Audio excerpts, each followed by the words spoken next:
Welcome to Catalyze. I'm Sarah O'Carroll.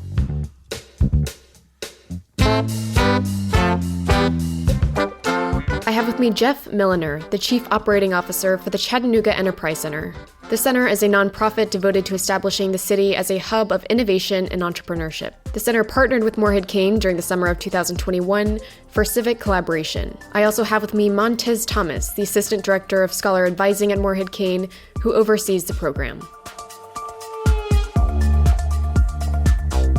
Geoff and Montez, thank you both for joining us today. Thank you so much for having me. Geoff, so that our listeners can get to know who you are and what you do, will you share with us a bit about the Chattanooga Enterprise Center? So the Enterprise Center unites people, organizations, and technology to build an advanced and inclusive future for our community here in Chattanooga and Hamilton County and increasingly our region. We're really focused on economic development and technology influenced, focused, supported economic development for the 21st century in a way that really builds, we hope, economic mobility within our community. So before we get into the project that this team of scholars worked on, I'd like to ask you, Montez, if you could share about what dilemmas are exactly and perhaps give a few examples from this past summer.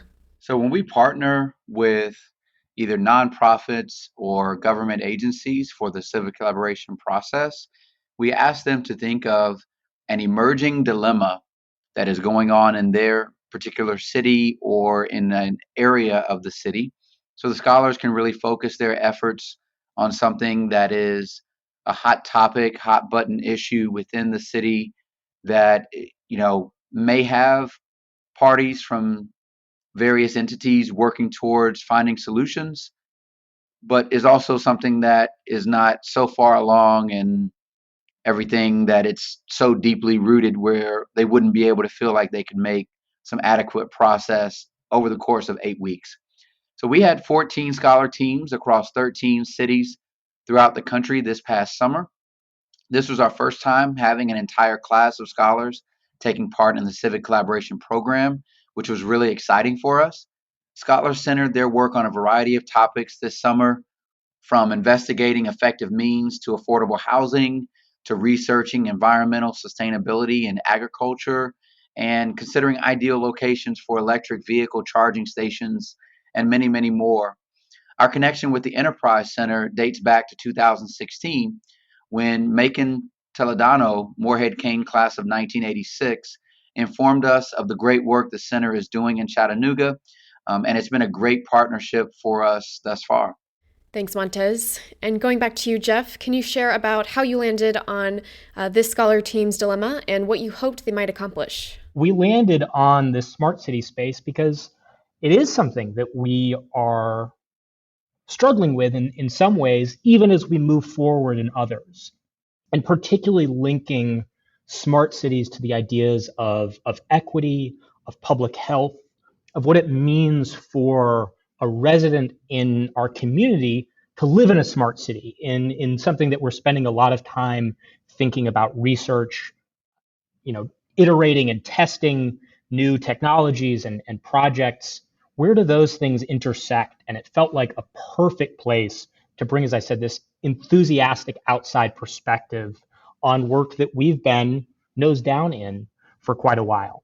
And for anyone who might not be familiar with smart cities, can you unpack that concept for us? And to what extent would you rate Chattanooga as a smart city? Well, I'll do you one better, and I'll give you the definition that our scholars came up with, which ended up being actually a pretty integral part of their project. What is a smart city? Our smart city and smart community is guided by data and technology. It adapts to meet our changing needs, increases equitable access, and works to transform Chattanooga into a more efficient, responsive, and sustainable place for all. And I love that definition that they came up with. As they tackled this dilemma, one of the things that they realized was there wasn't common language in this space. As they met partners across sectors with different degrees of interest or experience in this smart city space, as they met with residents and neighbors, recognizing that we needed to be speaking the same language was a huge insight. As far as where Chattanooga rates, I think that's also what makes Chattanooga such an interesting and exciting place for students like these scholars to work, because we are on the cutting edge of so many of these technologies because of the infrastructure that EPB has put in place, because of the work that the University of Tennessee at Chattanooga and the Center for Urban Informatics and Progress has been doing, because of the work that our city and county themselves have been doing. Things are happening here that might not happen elsewhere for years and years. So this is a chance to help develop a model that can have an impact for other communities, not just Chattanooga, but well outside our borders. And when we bake equity, inclusion, quality of life into that model, that also gets replicated. And that's huge. So I think Chattanooga is doing well, but as our scholars were able to explore and demonstrate, there is still lots and lots of work to do in an emerging space. And in talking about smart cities, it seems like there's a lot of different angles the scholars could take. So how did you coach the team to effectively address these complex issues? Tell us a bit about that dynamic. Yeah, of course. And maybe in talking to our team, they may have wanted a little bit more coaching. I told you about why we get excited about having them here. We wanted to know what they would bring to this project. They had interests ranging from journalism to public health to entrepreneurship. These are incredibly important perspectives looking at issues like, what makes a smart city, how can it be more equitable, because it's also a fundamentally cross-cutting systems and infrastructural element to our community, trying to provide guideposts, trying to provide kind of access to not just the Enterprise Center's perspective, but we literally sent out email introductions to hundreds of different community partners before they arrived, letting them know that they would be here, so that they would be able to determine some of those guideposts for themselves. In terms of the dynamic, we made sure we had meetings to start the week and end the week, make sure that they never got stuck, that if they were having trouble getting in touch with someone or running up against something, we could be there as a support. But we didn't want to be prescriptive in how this work turned out, because we were truly, honestly interested in what our scholars brought to it. And I imagine that a lot of teams face this problem where, because it's a complicated issue, there's still this desire to have concrete deliverables and to fix it. But with this sort of work, there probably isn't always this satisfying sense of closure. But what can you share about what they did learn and discover? And is the center planning to incorporate any of their findings? Yeah, well, absolutely. We are planning on integrating and have already begun integrating their findings into how we approach this. I mentioned briefly, this idea of shared language. About midway through the experience, we had a meeting in which I think maybe they were a little worried about saying, hey, we're not sure everybody's on the same page here. And to me, that was an incredible insight. One that, as we dealt with the pandemic and so many other things, maybe we weren't paying quite enough attention to as we were thinking about these next steps. Where could we take this? Making sure that everyone came along with us and had a voice and could speak with agency was incredibly important. And so what the students put together to start is this Smart City Citizens Guide, a way to access the language, the projects, the work that's ongoing in a really, really accessible way. In addition to pulling together that guide, suggestions about ways to make sure that folks outside of the circles where these conversations are happening could then access it. I think the other thing that ends up being, and certainly part of a group as active as our scholars were this summer and as deeply integrated into the community as they made themselves, is that in having these conversations, in the process of learning about it, they brought new partners to the table. They broke down barriers around this issue that have made subsequent conversations, next step projects, the kind of systemic work that requires these multi-stakeholder, citizen-led coalitions come together by virtue of being those incredibly brilliant, enthusiastic, passionate students going out and trying to answer these questions. So absolutely, it is the amount of energy they brought to the topic has paved the way for so much that I'm working on right now. Well, you've been very kind, but I think the success of the team was also in part to your investment in them, so we're really grateful for the time you dedicated to supporting them on this work. Montez, can you share from the programmatic side just how much time and resources we usually ask of Civic Collaboration hosts and any other considerations they might want to have in mind before becoming a partner of Morehead-Cain? Sure. So one of the goals of the program is to build scholars' capacity to wrestle with, challenging and ambiguous topics that do not always have clear solutions. And, as you both have stated, we stress with scholars that, many of the factors behind these dilemmas were in place before scholars arrived, and they should not expect to, fix these challenges in their 8 weeks, but rather make a positive impact on them. The primary thing that we ask from our host is to, you know, help the scholars understand the complexity of these dilemmas. And as Geoff has highlighted, his when he said about emailing, out to various city partners, that's what we ask for our host to do, is to make various constituents aware that, hey, this group of UNC students is going to be here this summer. If they call on you, please open your door and welcome them in, and hear them out regarding the work that they're trying to do here. And that's a big piece of it. Another piece is, meeting with the teams at least once a week, and that looks differently for all hosts. We ask for at least, 1 hour of their time each week, and in many cases, hosts will spend upwards to, 4 or more hours with the scholars each week. And so it just really varies based on the host's availability, as well as the scope of the challenge that the scholars are working towards, and that relationship. Otherwise, we also ask for, in times that, COVID, pre-COVID, we asked for hosts to provide, maybe some working space, a conference room, or suggest to us like co-working space where we can have scholars we can pay for as a foundation to have them in a co-working space to where they can have a centralized location. Last year, obviously, with COVID going on, we didn't ask of that space from our hosts, and but some of them still were able to provide a great space for scholars to work, and so they could have access to city officials as well as the team members, of the host organization. And from Morehead-Cain's side as well, each team also undergoes some training sessions before heading out on these projects.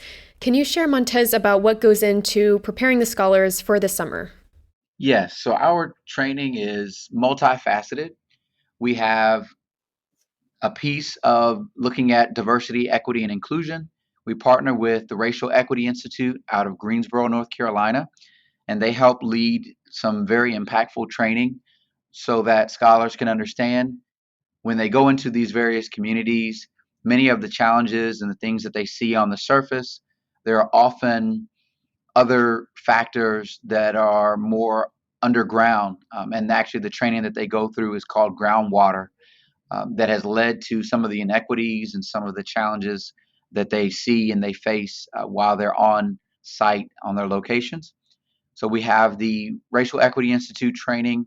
We also have some project management and team working training that we usually lead the scholars through, as well as some team building exercises, because many of these scholars are being placed on teams, with people that they came into Carolina with, but they aren't necessarily best of friends. And so we want them to have an opportunity to connect with one another and get to know one another, and also have an understanding to where, while they're working and in many cases living together over the course of the summer, they're able to work out any group dynamic challenges that may arise.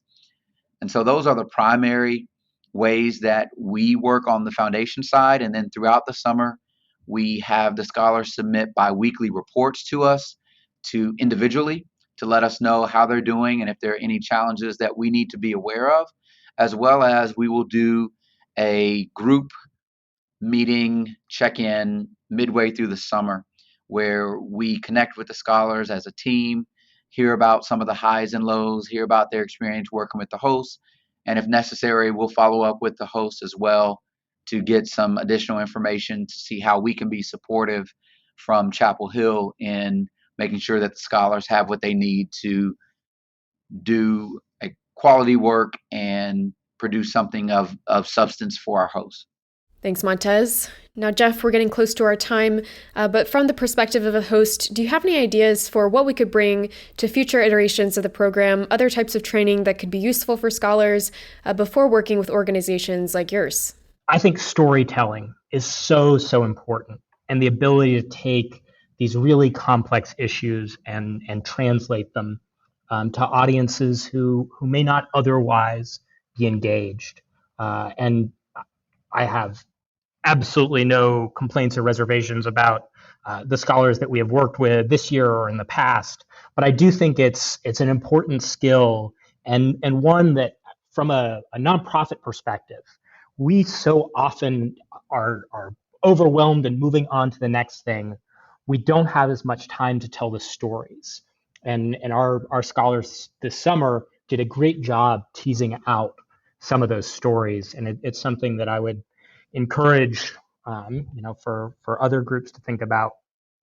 And then if I can go off book for just a second to say that I don't know that this is necessarily something you can teach, but maybe speaks to the caliber of student selected to be a Morehead-Cain Scholar, and frankly, the caliber of human being. Our team of 6, we did a little interview with them at the beginning of the summer, and I asked them what they were looking forward to about Chattanooga and interested in. And as you read it, it's a good little tourism piece about Rock City and Ruby Falls and all of the classic Chattanooga destinations. By the end of the summer, hearing the stories about how they were playing soccer with neighborhood kids, that they, had favorite restaurants, that they were, running out of trails to check out. Truly, the way that they embedded themselves, made Chattanooga their home. I still get asked how they're doing by some of the folks that they had hour-long meetings with. They made such an impression on this city. I hope they know this place is always home to them. And again, I think just speaks to the quality of this program. Well, that's, of course, great to hear. Montez, do you have anything to share before we close out? Yeah, I just want to extend thanks on behalf of the foundation to Geoff and the Enterprise Center in Chattanooga, as well as our other 13 Civic Collaboration partner hosts who partnered with us for this 2021 season.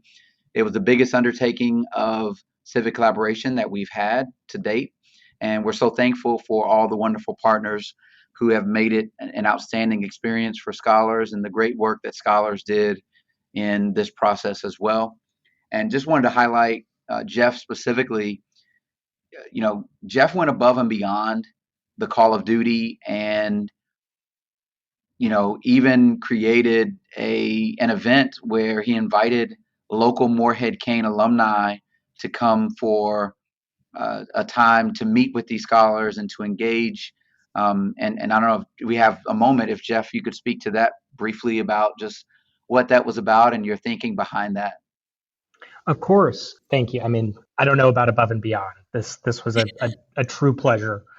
We worked very closely around this experience, and you mentioned Macon Toledano and the Lyndhurst Foundation in Chattanooga. Chattanooga has a long history with the Morehead Scholarship as well as now the Morehead-Cain Scholarship.